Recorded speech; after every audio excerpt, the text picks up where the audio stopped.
নমস্কার বন্ধুরা, আমি মাধবী আর আমার চ্যানেল মাধবী ক্রিয়েশনে সকলকে জানাই অনেক স্বাগত। এটা চলছে শ্রাবণ মাস, তাই শ্রাবণ মাসে আমি চলে গেলাম হাওড়ার শালকিয়াতে। সেখানে একটি নতুন শিবের মন্দির প্রতিস্থাপন করা হয়েছে। তো সেই মন্দিরটাই চলুন আজকের আপনাদের সাথে শেয়ার করি। আর তার সঙ্গে জানাই শ্রাবণ মাসের আপনাদের অনেক শুভেচ্ছা।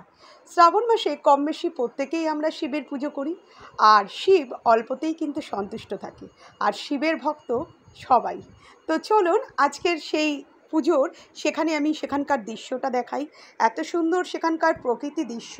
শুধু তাই নয়, একটু গঙ্গা আছে, গঙ্গার ওপারেও গেলাম।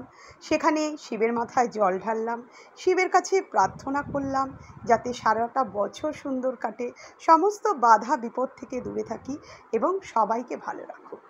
এই সমস্ত কিছুই আপনাদের সঙ্গে আজকের শেয়ার করছি।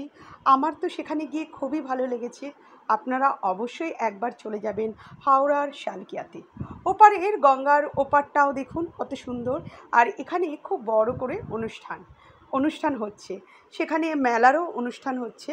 আর দেখুন কতটা ভিড়, মানুষ কতটা আগ্রহে বসে থাকে এই শ্রাবণ মাসের জল ঢালার জন্যে এবং ভগবান শিবকে প্রার্থনা করার জন্য। হর হর মহাদেব। সবাই দেখতে থাকুন ভিডিওটা, আর যদি ভালো লাগে তাহলে আমার পাশে থেকে আমাকে উৎসাহিত করুন, যাতে আগামী দিনে আমি এই রকম সুন্দর সুন্দর ভিডিও নিয়ে আসতে পারি। আমি মাধবী। সম্পূর্ণ ভিডিওটা দেখার জন্যে আপনাদেরকে জানাই অসংখ্য ধন্যবাদ।